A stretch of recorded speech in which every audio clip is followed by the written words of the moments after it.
Well, good evening, everyone, and kind of an early evening. It's a little windy day out there, but I'm glad you were able to get out of your bunkers and come here because it's a privilege to welcome you to your university, Florida Gulf Coast University, and especially the Marion College of Health and Human Services. I want to thank everyone for being here this afternoon with us, and we're here for a very exciting piece, and you're in for a treat with our guest here, Cheri Copie. I first really want to thank, and I think she just walked out, Dolly Farrell for helping get this. Oh, there you are. I missed you. Sorry, Dolly. I want to thank you for getting this all set up. This is really a special friends of our university now, and to hear from Cheri and her story is going to be very powerful. And once again, it feels like I get to spend all my time with foundation staff and event staff, and they're just phenomenal. I want to thank Nicole Russ and all the staff for getting this set up here again this evening. This is a really exciting evening. We have the pleasure of welcoming Cheri here tonight with us. Cheri's become a great friend of our university. It was just recently I met her. In fact, it was about a year ago, or a little less than a year ago. She was introduced to us by some of our other good friends of the university, and with Cheri's background in nursing, she wanted to come over and hear about our wonderful School of Nursing, and it was exciting. So Dr. Nolan, that couldn't be here this evening, Dolly and myself, we toured Cheri and her friend around the college, and I think it was like last December, and instantly there was a connection between Cheri and us and the university. Cheri and her husband Gary provided a gift to us that night at the end of the tour, and from the rest of that has been relatively history. Cheri and her husband soon after that created a scholarship in memory of their son Jordan. As you will hear tonight, Jordan at the age of 29 lost his battle with an opioid addiction resulting from his earlier reliance on some prescribed medications. Since the inception of the Jordan Copie scholarship, over $6,600 has been awarded to 5 very deserving students in our School of Nursing. One of the students tonight is with us, Victoria Feinberg. Victoria, maybe she got stuck in the bunker here a little bit right now with all the wind, but hopefully she'll be here shortly.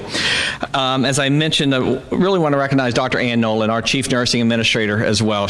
What she's done with our program and maintaining 4 years of #1 NCLEX pass rates has just been phenomenal. And Cheri and Gary has been very passionate to support that and our students, and at a time that the need is so important. Cheri and her husband have graciously donated their book this evening at the end of this lecture. We are asking for a suggested donation of $15, and those proceeds will go to support the Jordan Michael Copie Scholarship for the Spring 2022 award. Your contributions will continue to make a real impact in our college, and specifically the School of Nursing. There's a table outside here set up by the foundation staff, and Georgia North will be there that can assist. And I've been informed that they do accept credit cards. I don't know if we got Venmo and PayPals and all that, but we definitely can swipe with our Square with a credit card. But I'm thrilled, and it's a privilege to introduce Ms. Cheri Copie. An RN, is a licensed registered nurse specializing in healthcare compliance. She holds a bachelor's degree in business administration from the Rochester Institute of Technology. She possesses 20-plus years of boots to the ground practical experience in laboratory compliance, quality assurance, and risk.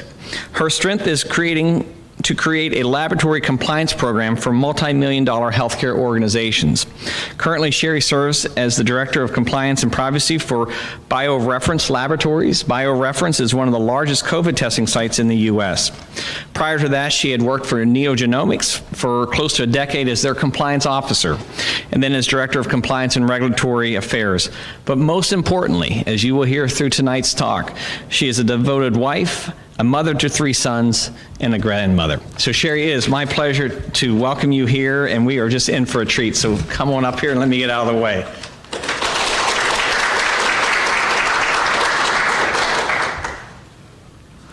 We had a little bit of technical difficulties, so thankfully I brought my laptop. Oops. And my notes. Normally I don't read from notes, but under the circumstances, I don't want to forget anything, so just bear with me.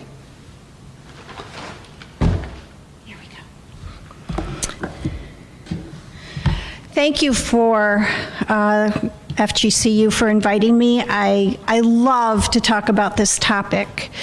And I appreciate the time that all of you are spending with me today. I know that time is valuable to all of us, and just getting here and going home, and I get it. And I hope, my goal is that you walk away with one nugget of interesting information and you go, you know what, I'm glad I went. And that's why I've rewritten this thing 5 times and finally showed it to my husband on Sunday night, and he was like, wow, you know, there's a lot in here, but know that I'm here to just try to accomplish one thing, and that is to give grief a voice. But before I do that, I want to start with you. Just put up your hands if you feel comfortable. If you've lost a job, if you've lost someone, just put your hands up if any of these resonate. You struggled through an acrimonious divorce. You've been a victim of infidelity. You've been through a serious illness. You've gone through a miscarriage, infertility, or mental illness or suicide. I would venture to guess, if you kept your hands up, it would be all of us. Look around, adversity is all around us. So, a lot of people say, you don't know grief until you experience it. I'm here to challenge that, because for shame on us not talking about it. Why is it that we need to experience it and not learn about it and feel it and understand it better, so that if and when it happens, because it will happen, we're all going to die, we have to, or someone around us close will die, you know that the odds are high for that. How are we going to handle it, and how are we going to express ourselves? So my goal is to let you witness my loss, our loss, firsthand, and see how silently we experienced grief because of just the circumstances around us. When I went through it, I was not a champion. I did not do it successfully, but I don't want another person to go through what I went through. That's why I wrote my book. That's why I'm up here, and I am not a public speaker. So there's 5 things I want you to hopefully come away with. I want it to dispel the rumor. To understand grief, you need to go through it. It's hogwash, please. Let's make it hogwash. I want you to hear perspectives and emotions that go through in the grief journey. I want you to understand what might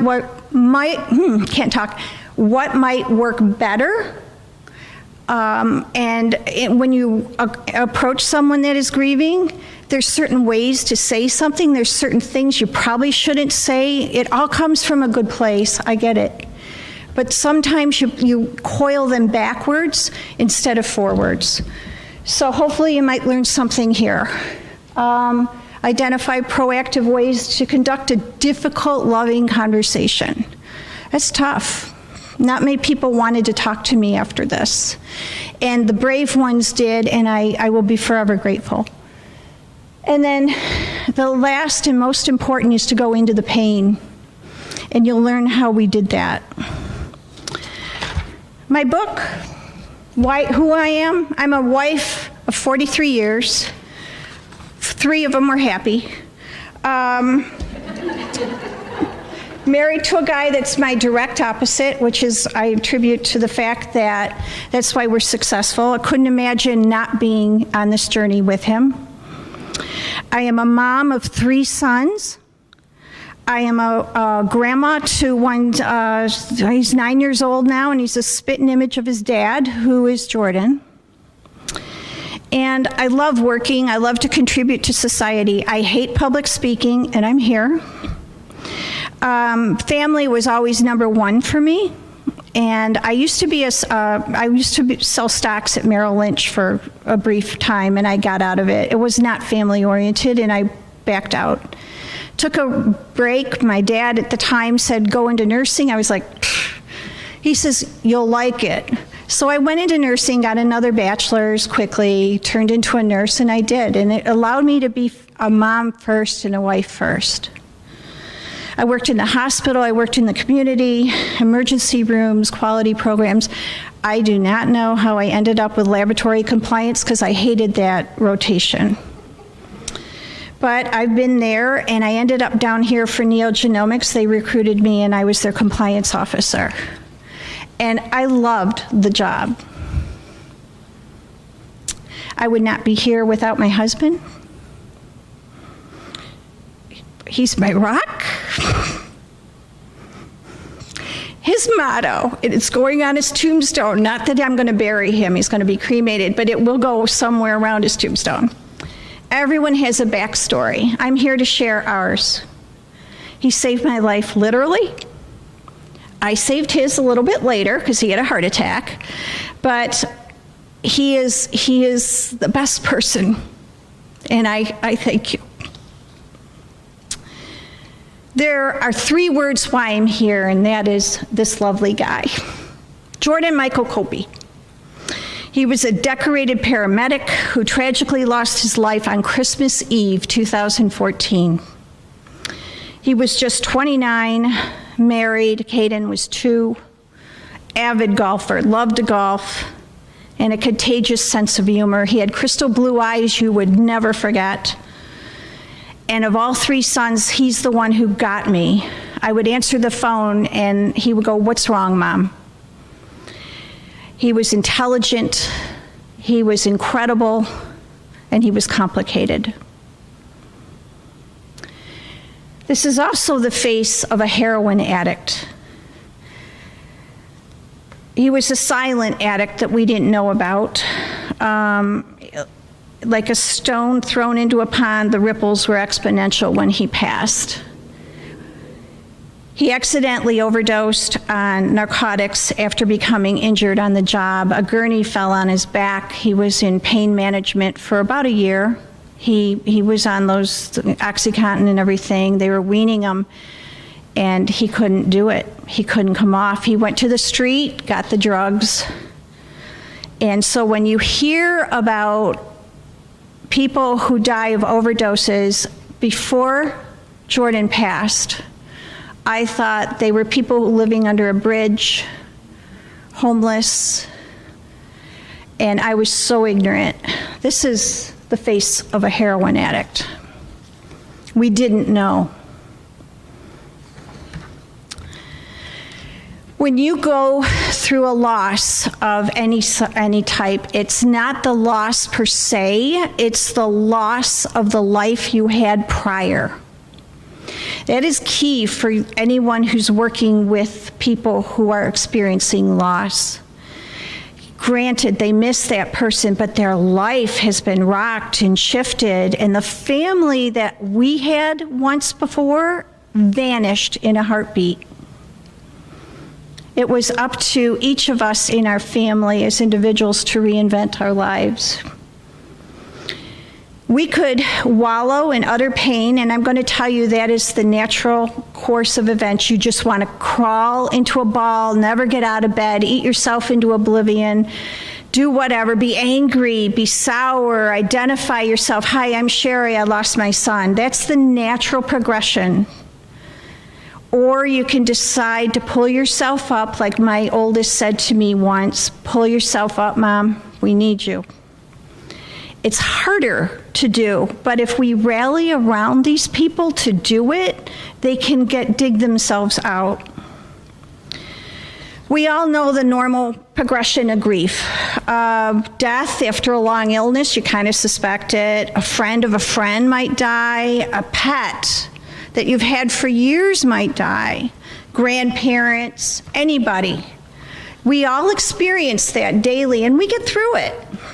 But losing someone in your family or someone extremely close to you, especially someone you're supposed to be protecting for the rest of your life, is a whole other situation.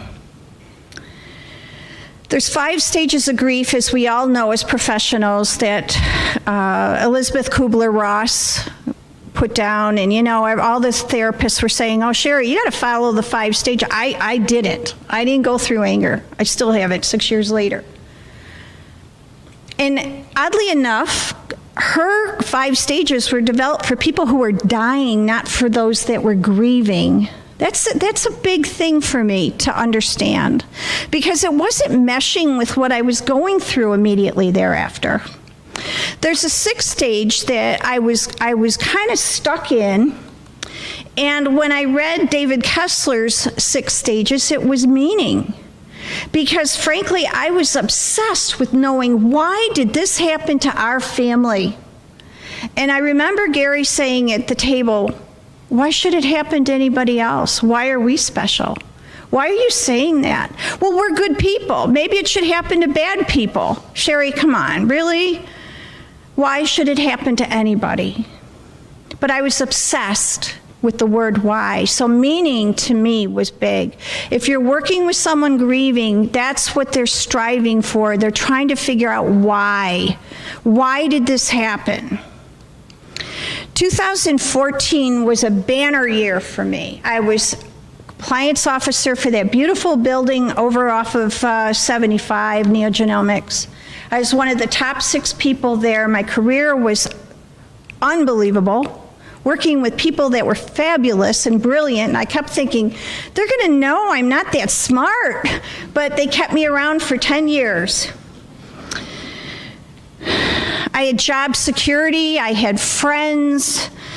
My husband was moving down here he's in sales. He got the Southeast Territory. And then in May, I abruptly lost my sister to a disease. And I got over that, and I'm using that in quotes. And then in October, and I'm being honest, we lost our dear dog Gomez after 13 years, and I took that harder. And I don't know why. It just was like, it was just, what is going on? But you know what? I picked myself up and I passed the test. But life was grooming me. I honestly feel that it was.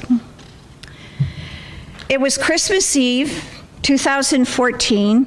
Everything was ready. TJ, my youngest and my oldest, Justin, were coming down to visit us. Gary and I got the house ready Christmas Eve. We went over to our clubhouse, had a beautiful Christmas Eve dinner. It was so fabulous. I remember where we were sitting. It was a wonderful, we were full of anticipation seeing the boys. Jordy decided to stay up with his wife up in Rochester, and to me, life was a 10 out of 10. Jordy texted me on Christmas Eve at 6:40 and said, "Have a great Christmas Eve, Mom. I'll talk to you in the morning." That's my last text I got from him. We got up, it was sunny, we drank our coffee, we walked the dogs, we're sitting there, it's 8:30. A call comes in on my cell phone. I answer it because it was my daughter-in-law. I'm thinking, well, they're going to call and show us how Caden's opening up their gifts. Gentleman's voice got on the phone and said, "Can I speak to Gary?" Yeah. And I'm thinking, okay. 11 words changed our life. "I'm sorry to tell you this, but Jordan's gone." I lost my middle son 2014. The next 5 minutes on the phone trying to get the details. I was hearing Gary, but I wasn't. It was weird. It's kind of like someone punched you in the head, and you can just feel the energy going around. Like you're like, what is going on? And I'm just like, I couldn't do it. And then I went to the bathroom and I vomited. All I could think of was finding his lifeless, cold body in his chair with the foam coming out of his mouth and his blueness. When you lose a child, you lose an entire lifetime of dreams, plans, and wishes. Physically, your body shuts down. The sequence of immediate events, my oldest was actually in the air, flying down. He wanted to get here by noon. So we decided we would get tickets, try to meet up with the plane when he arrived, turn right back around and go back to Rochester. I called our third son, And then finally we had to tell our young son, I think he was 19, sorry, Jordy died. And of course, it's like, what? I tried calling the airlines, booking tickets, went into a safe deposit box, rifling through whatever I could find. I don't know what you bring home when you bury your son. I just packed anything. The next several weeks was honestly a blur. I decided to write down, and I don't know why I did this, but I did. It had to be the hardest moment when. And I still have that piece of paper in my box. Because I became mechanical and zombie-like. Yeah, the hardest moment had to be the call. For sure, that's the hardest moment. It wasn't the hardest moment. The hardest moment then was feeling helpless as a parent, being with your two children and not being able to parent. And they had to be a parent. That had to be the hardest. No. Stigma of heroin. There you go. There's a big one. How did your son die? Heroin? Then it's the prep for the funeral. Posters, pictures, I'm rummaging through photo albums. I mean, could you imagine anything worse than a mom going through photo albums of her dead son and pulling the better ones out to put on poster boards? I mean, it had to be the hardest moment. Hardest moment was actually when we walked into the funeral home, and our friends actually owned the funeral home, and she grabbed one arm and she told my husband to grab the other as I walked to the room. My son's laying there, didn't look like him, couldn't see his crystal blue eyes. He had an autopsy, so all the serous fluid was coming out onto the pillow. I collapsed. That memory is going to be with me until I'm a hologram of 600 years old. That is right there with me, every moment. Had to be the hardest moment. I dreaded the wake. I didn't want to hear the platitudes, but that actually was a gift, and I'll explain in a minute. Hardest moment then had to be emptying his belongings.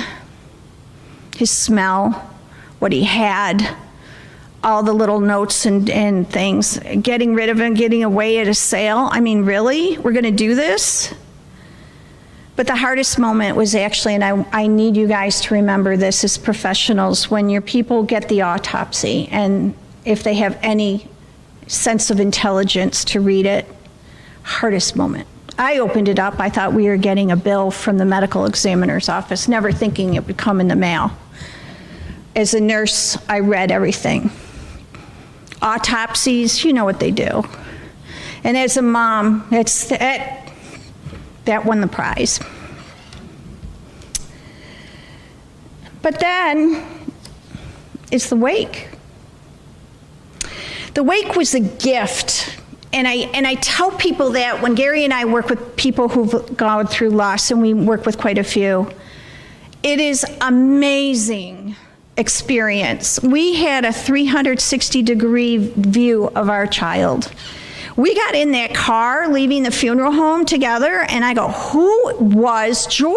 I never knew all that.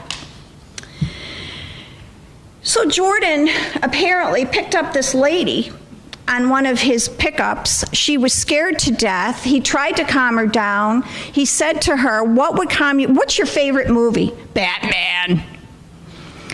He was able to calm her down and get her settled into, I guess, into the bay at the emergency room. Then he found out what room she was in the next day.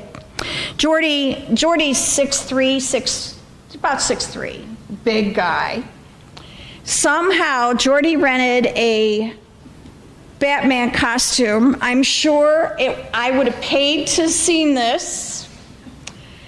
And he went up to see her. And it made her day.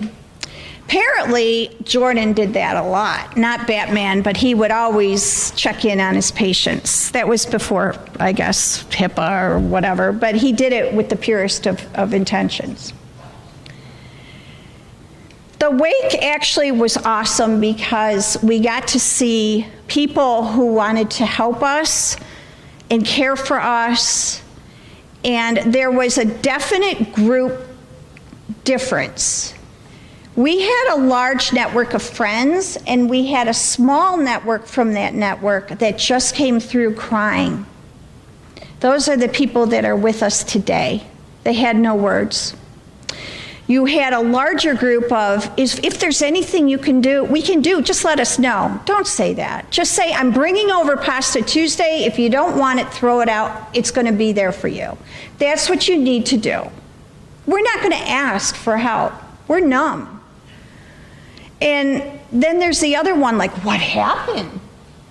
And our friends who own the funeral home said, just say his heart stopped. They have not earned the right to know. And I thought that is just wonderful. So that's what we said, his heart stopped. I kept wondering, am I normal? It seemed like people around me, including my family members, were handling this better. I was envious, I'm being honest. I was envious of other families that had children that they could really, they didn't seem to really care about, or they were estranged. I don't know what the dynamic was, but I lost my son who I adored.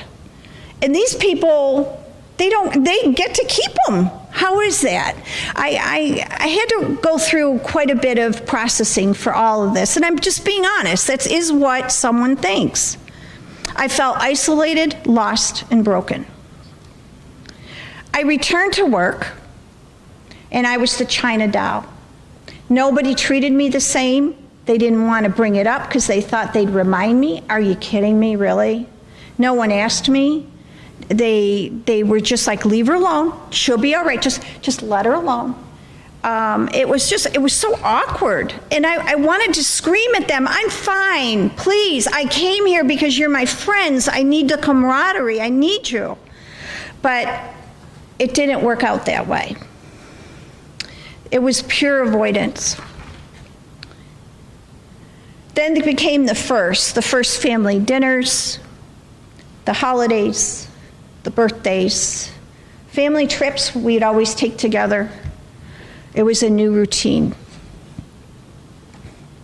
So then I wrote this book last year, and people said to me, that is awesome. You got closure. You're over it now. You need to put it behind you. No, it's not why I wrote the book, but thank you. What's your next project? Like, okay, let's continue. What I did learn is grief is a function of love. The best way to describe our family at that moment is we were all capsized on a boat, hanging on to it, and you know what? I did not want to hang on. No interest. I was wallowing. I needed answers. I was feeling okay, but I was not able to parent, which was so different. My husband compartmentalized, and I love that skill. I wish I had it. I don't. He was able to turn it on, turn it off, do his thing, be okay, and care for me. He did not want to give me any more stress, so he didn't share himself with me at that time for fear that I'd go over the edge. And you know what? I probably would have. My sons were up in Rochester. My one son was just about to purchase a company he'd been working with, big deal, and he was going to back out. I said, you go for that. You do it. We're going to do this. And you know what? He now, it's a multi-million-dollar company in Rochester he owns. And then my youngest didn't really have a relationship too much with Jordy because of the age difference. And so he was going through the patterns, and I think he was backfilling for all of us to see what we needed. Then came, I'm a little off here. Hang on, I probably went. Then came this moment. You're losing your mind when you're grieving. It's the best way to put it. My husband was watching probably football down in the family room in our condo. I went to our room to watch reality TV. I don't know why I did this, but I panicked. I'm sure I had an anxiety attack. And I didn't remember Jordan's voice. I needed to hear his voice. I knew I had a CD somewhere in the drawer of all the stuff we had. I'm rummaging through this drawer like a mad woman. My husband comes out and goes, "Cher, what are you doing?" I can't remember his voice. And I just slumped over just like that figurine right there. And I'll admit, and I write this in my book, I went to the bathroom all over the floor. Utter surrender to the situation. That's what it was. I realized Jordy's not coming back. I was surrendering. My husband picked me up. Thank God he lifts weights. Carried me to the bedroom or the bathroom, took off my jammies, showered me, put me in bed, and stayed with me. That's why I stay with the guy.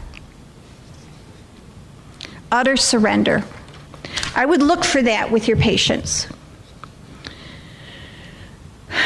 Then there was, remember what I told you, the China doll syndrome at work? I had an assistant, 29 years old, named Steve, who lost his father a couple years prior. He'd come in the office. Steve, he's Hispanic. He doesn't really come in early. You know, they're a little different. They like to come in a little later, but then work later, at least from my experience at the lab. He would get there before I would, all of a sudden. He'd be all ready to go. He'd come in, he'd see me get in my office, you know, undo my bag. He'd come up to me and go, "Cheri, how are you really?" One word, really. If you don't take anything away from this presentation, remember that. I would tell him how I really was. Okay, got it. And he would stay outside of my office like a gargoyle, or he would leave the door open, depending on my answer. To have a 29-year-old be so attentive to me was just amazing. He got me through it at NEO. However, didn't do so good. I had become mechanical. I had started to organize our bills. I started to come up with a password sheet so that if Gary needed it, he had it. Everything was organized. I stopped shopping. That should have been a red flag. I just went through the motions. There were subtle signs I was planning on committing suicide. So I'm driving Gary to the airport on the way to NEO. Don't know why he asked, don't know why I answered. "Cheri, you're awfully quiet." I'm usually quiet in the morning, but he decided to bring it up. We're on Gladiolus at the time. I said, "Yeah, I'm not in a good place." He goes, "You think you might do something about that negatively?" I go, "Yeah, I do." He didn't say anything for 3 miles. I was so upset with him. Why did I give him that answer and he doesn't care? So then he goes, 3 miles later, "Do you have a plan?" I go, "Yes, I do have a plan." And I don't even know if I told him my plan, but he knew I had a plan. And I said, "I'm going to do it tonight. I just got a couple more things to take care of at the office, and then that's it. I don't want to live with the pain. I'm done. I'm over. I don't want to live with the pain." I got him to the airport. He gets out of the car. Now I'm fuming at him because he doesn't care, right? And he says to me, "You have until noon to get back home. I am coming back home tonight, and you need to give me a chance." Promise me. I'm like, all right, one day, what the heck, I'll do it. I get to my office, which is 10 minutes away. My boss comes in. How you doing? He never comes in. I don't even know if he's there in the morning. And he goes, I know you're not doing well. You need to go home. I got it. My husband called my boss and told him to get to the office and release me. I had to rise from those ashes. My son, my oldest one that night, I knew that if I self-committed, I could get out of a psychology or the psych unit. If I did not self-commit, I would not be able to. So I told Gary I was going to self-commit then. If you're not going to let me kill myself, I'll self-commit. No, you're not doing that. We're going to be with this together. My son called me and said, Mom, pull yourself up. He saved my life.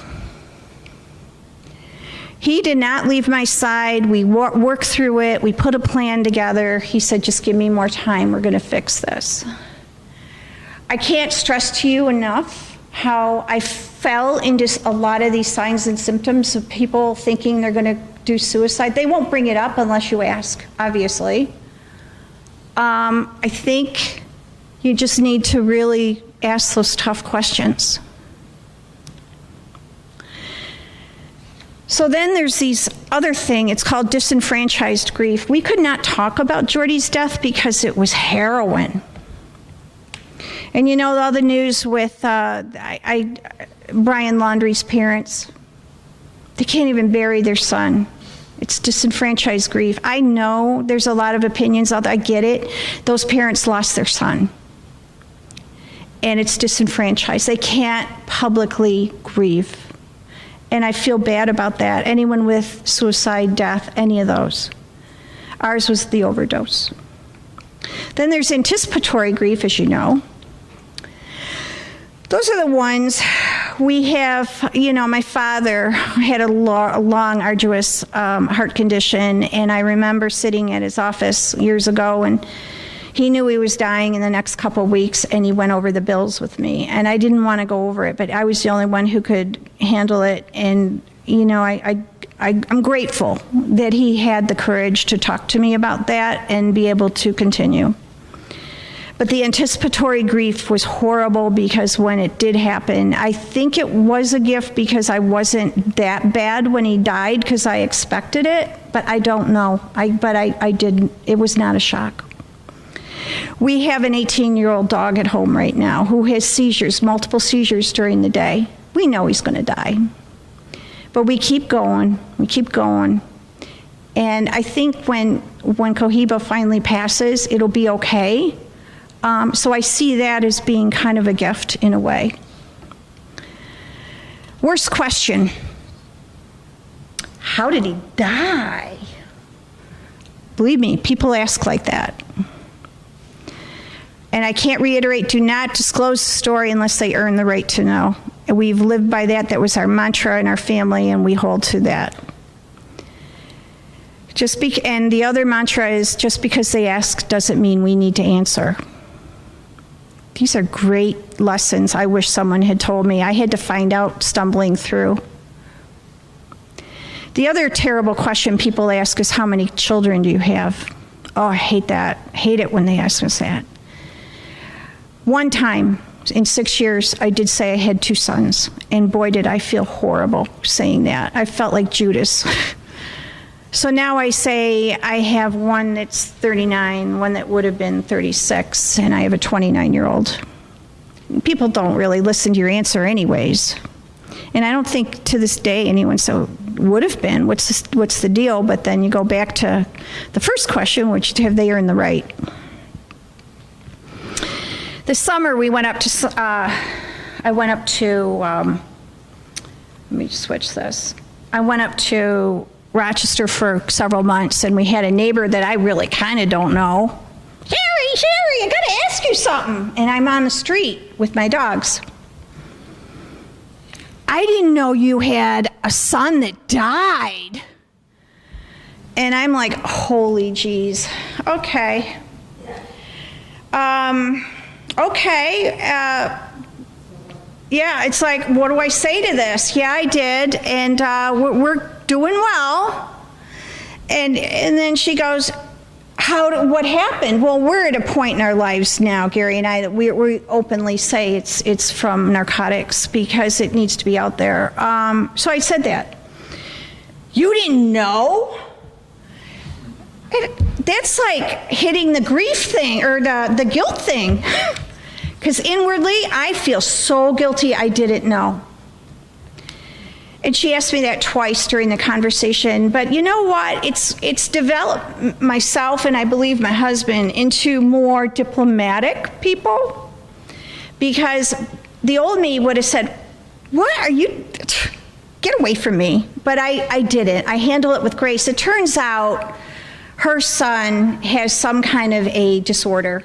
And I guess he flirts with suicide, and she wanted to know more. So I didn't jump on her right away, but I wanted to, I really did.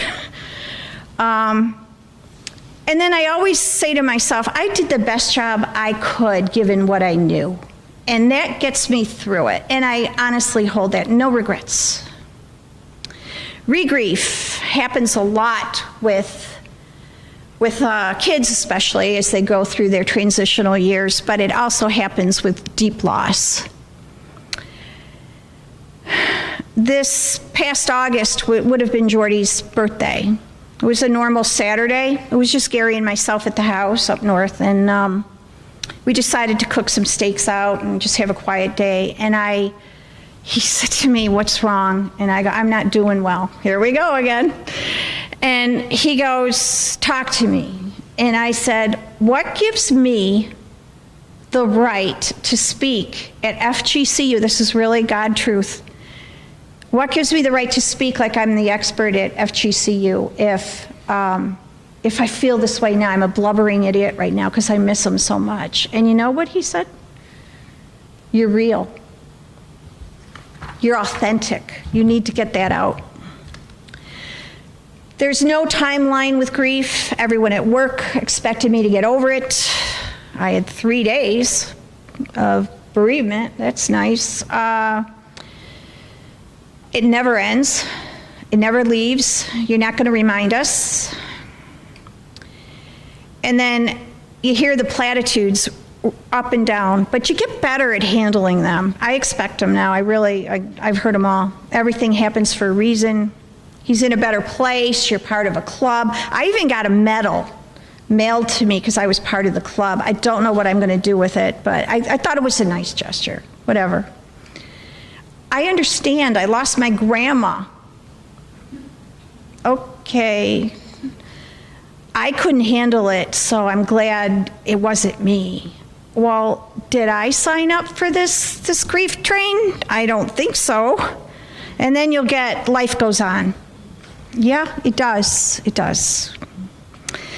Every now and then we'll hear, well, you have other kids, right? Yeah, I have a litter at home. It's like, these are things that I'm thinking in my head, but know that I'm always graceful outside.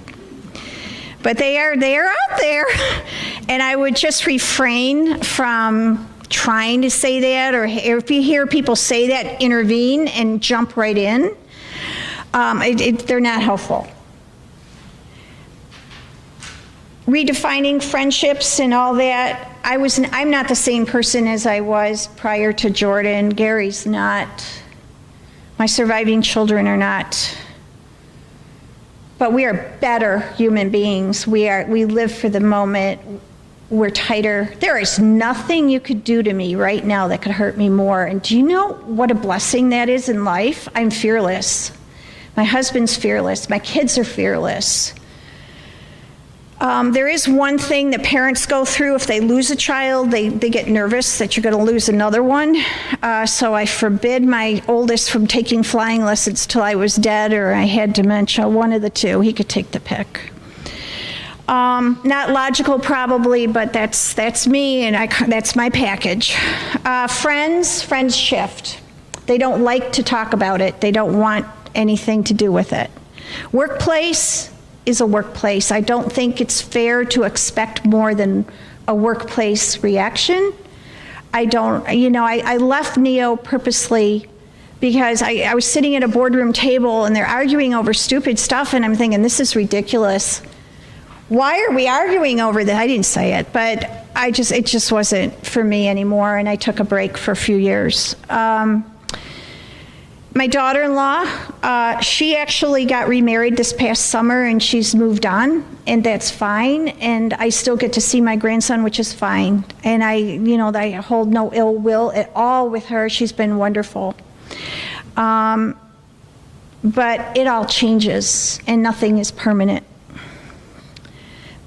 Best advice, go into the grief. We got family therapist to get us together to learn how to recommunicate with each other. And he goes, go into the grief. And I go, oh my God, have you not heard? I almost killed myself. Do you really want me to do that? And he goes, go into the grief, then you'll come out. You got to tell people. You got to call me. You got to tell your husband. You got to do whatever. You have to let people know. Grievers want to hear stories of their loved ones. I have people who come up to me still about Jordan, and I keep his Facebook page alive as well. There's stories there, and every anniversary or birthday they add to it, and I love it. Family therapy rocks. I would totally recommend it when the family's ready to get them all together and learn how to recommunicate with each other. You're all different. Learn about each other. I made the fatal error during one of our sessions of telling my oldest, you don't grieve as hard as I do. Boy, where did he get that temper from back to me? How dare you say that? I just don't want to hurt you. And I grieve the same. You know, the understanding we have of each other is amazing. I love those kids to the moon and back. I also choose to believe that Jordy's standing here right now next to me. This morning, normally I would be nervous. This morning I woke up and I heard his voice, and he says to me, I got this, Ma. You just get up there and look pretty. Okay. I choose to believe he's still with us. You also have with people the if-onlys, I call them. If only I had been home and had them over for Christmas Eve. Stop them, okay? It's pointless. Show them my book, the whole chapter of the if-onlys. It's not worth it. For them to think that they have the power to change destiny, essentially, that their one effort's going to change the whole progression is just not reasonable. It is what it is, and that's it. There's some people who forgive someone, needs to forgive someone who's dead. I honestly, I don't harbor anything for my son. I do say I wish he had trusted me to tell me what was going on. We could have all rallied and helped him. I don't know if that would have made a difference, but I wanted the opportunity to try. But at the end of the day, I know I did the best job possible every day as his mom. It's okay to be in the valleys. Think of that birthday dinner and me blubbering away. It's okay, that's part of it. That was my tribute to him and feeling, and I haven't lost it for him. Social media could be your biggest help or your wicked, wicked enemy. The day that he was to be buried, social media got on and they were all guessing what happened with Jordan. I happened to be on that email or the whatever post, whatever you call it. I'm like, really? This is happening? So I got on and I said, I hope none of you ladies have to deal with what I'm dealing with right now. Have some compassion and stop this right now. And they did. But I keep Jordy's Facebook alive because his people need it. This is the blueprint of my life right now. I never expected to do this. I'm here to give grief a voice. I'm here to help people. They all have to embrace the new normal. That's what it is. They're not going to go back to the way it was. People say, give it time, you'll return to normal. It's a lie. It is a blatant lie, and we got to get that word out there. There is no normal. It's a new normal. And if they know that they've got a new normal, they can aim for it. I never would have thought I'd leave my career at its peak. I never would thought I'd author a book. Holy geez, no. Never would be a speaker. I'd never reach out to strangers, which I do. When I hear that they've lost someone, I'll just reach out to them and say, when you're ready, if you need someone, I'm here. And I never thought I would start a scholarship in my son's name. So your takeaways: they'll never get over it. They'll get through it with your help. They should not expect to return to normal. Don't set them up. Please don't do that. And stop someone if they're saying it. Ask the tough questions. How are you really? And pay it forward. If you get a book tonight, that's great. I'm not here to sell my books, believe me. I'm here to get the word out. And if you get my book, pay it forward, move it, give it away. Give it away to somebody else to read. It's a perspective. They're going to get some nuggets out of there that should help. Brace for unexpectations. I'm on a roller coaster ride, and Lord knows what I'm going to be doing a year from now, but the change in all of us as a family has been unimaginable, and I'm grateful for that opportunity. Reach out to those on this journey. Even if it's uncomfortable, reach out to them. Don't be afraid to get them to speak, and ask the tough questions. And always be honest. So I choose to believe Jordy's here. I believe because nothing has happened to our family in 6 years there should have been some stuff. I was in a bad accident last year and nothing happened to me. It's amazing. Even the police guys said, I'm shocked. And I do believe, I didn't touch on my faith journey. I'm Christian by nature. I was very devout. When this happened, I turned away from God because I felt he was not being good to me. I didn't deserve this. I'm still not all there. I don't believe in karma because that just does not align with what happened with me. I do feel that at someday God in heaven will be out there. I don't know, but I'm open to its possibility. I'm certainly not bitter to it. And then, like I said, I know he's there because he woke me up this morning saying, I got this. It is like post-traumatic stress, but it's post-traumatic growth if you help these people. They have to grow. They have to be willing to grow, but at their time. Don't push them. And then going forward, decide how you want to honor your loved one or your loss. How can the loss become more meaningful using the experience you had? And that could be for anything.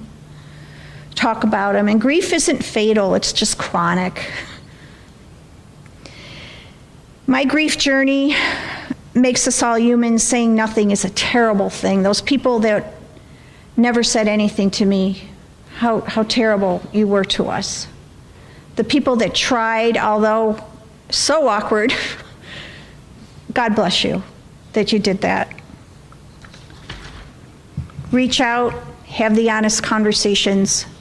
No feeling is ever permanent, by the way, and no relationship is ever permanent. And I just told that to my girlfriend the other day. No situation you're in today is ever permanent. It changes, it shifts, and that's okay, but you need to know how to move forward.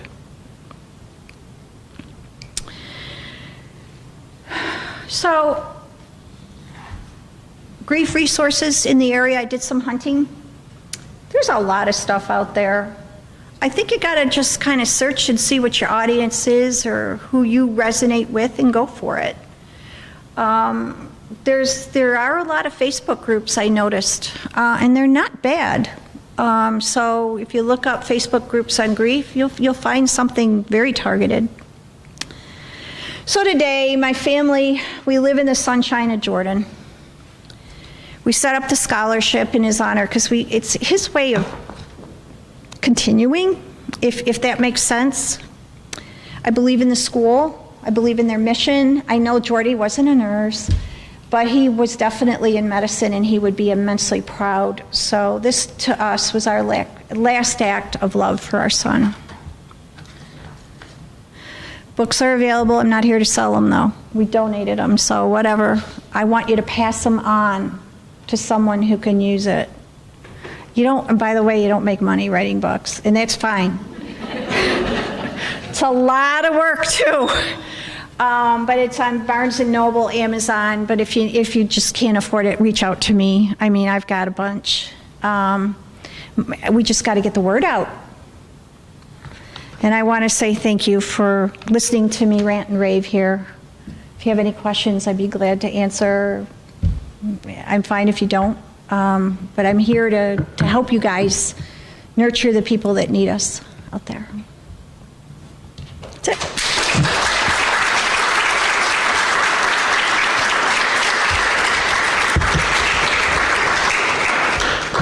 Any questions, any comments, any ideas?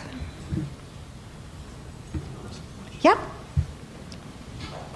Have you found that with time it gets any less present? Less present.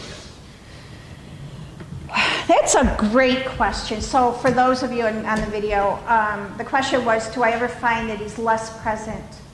I can tell you no. For me, no. Because I was a very overwhelming mom. I can tell you for my oldest son, the answer would be no. I don't know about my husband on that one. I think he puts it in its place. I can tell you that it rises and gets worse, if you will, on certain time frames. And it could be for anything. And you just take it in. They earned it. You love that individual. They earned that right for you to be hurting, if that makes sense, because that's your accolade for loving them. And yeah, it hurts. I was a blubbering idiot. August 7th. Can't tell you. I'm glad nobody showed up that day. But it was my honoring him and his life. He was amazing. And yeah, no, never lose. It's always there. And I say in the book a lot, we carry around a backpack of rocks. And initially it's blistery and it's heavy and all that. And then you get better and get better. You always have that backpack. But I also said recently, everybody's got their backpack of rocks. It might not be lost. It could be something totally, all got a backstory that they have to carry around. And why are we silent when we can help each other if we can understand each other? So I hope that, but no, and I hope it never leaves. I hope he is the last thought on our last breath. And I hope he's grabbing his mouth. Get up here. Thank you. Any other questions? Yeah. Not a question, I'd just like to say thank you for being so real. Thank you. Thank you. I'm a real person, and I can't sugarcoat. I'm not political. I was disappointed with the community and the resources. Very disappointed. And there's other people out there going through what I did, driving down Gladiolas, maybe not having their spouse ask that question. Why is that? I was told to journal and meditate. Meditate? You want me to really go into my thoughts? It just, find me therapists that have gone through this and help me. That would be a good one. Put it on your website. I'm a therapist that actually understands grief because I've gone through it. I would have driven an hour to go see that person. But I just can't do the journaling and the meditation. It's ridiculous. Forget it. But thank you. And some people read the book, and a lot of people say they've read half of it and they can't read it anymore. It's too heavy. It's fine. Someday it won't be too heavy. Yeah. Again, I want to thank you for sharing your story. I have to shamefully admit that I'm probably one of those people that don't deal with death very well when it happens to people around me. And I oftentimes don't know what to say because I'm fearful of maybe bringing back painful memories by, even just saying something as simple as, "I'm sorry for your loss." I actually had a good buddy of mine lose his 2-year-old son and his wife within a 6-month time span last year. And I don't know that I still had a very good conversation with him yet about that, just because of those fears. So, I don't know, do you have any advice? I mean, I know you've already touched on some things. Let me Yeah. ask you, not that we're in therapy, but are you married? I am, Do you have a child? no, So what that situation did is that hit you. Because it's real to you. You know you can possibly lose your wife, too. That's horrible. The best thing is to go over to that man's home, sit down and talk about his wife and his child. Give him something that reminded you of both of them. Make him talk about it. Nobody, it's been a year and a half, you said? a little over a year, yeah. No one's talking to him anymore about it, because he should be getting over it. Bring it up and ask the question, how are you feeling? But, I would start by putting together in your head some memories of them, positive memories. You would love to hear stories, and you would just make his heart sing. Thank you. And just, it's uncomfortable, but just do it. I've reached out to people I don't even know. We've had a couple people where the teenagers died in a car accident. And I'll reach out to the parents. I know where they are, but I know that 6 months later they're going to be in a different place. Year and a half is just time to just bring it up. But we can start with the memory. Thank you. Anything else? Great. Well, guys, thank you.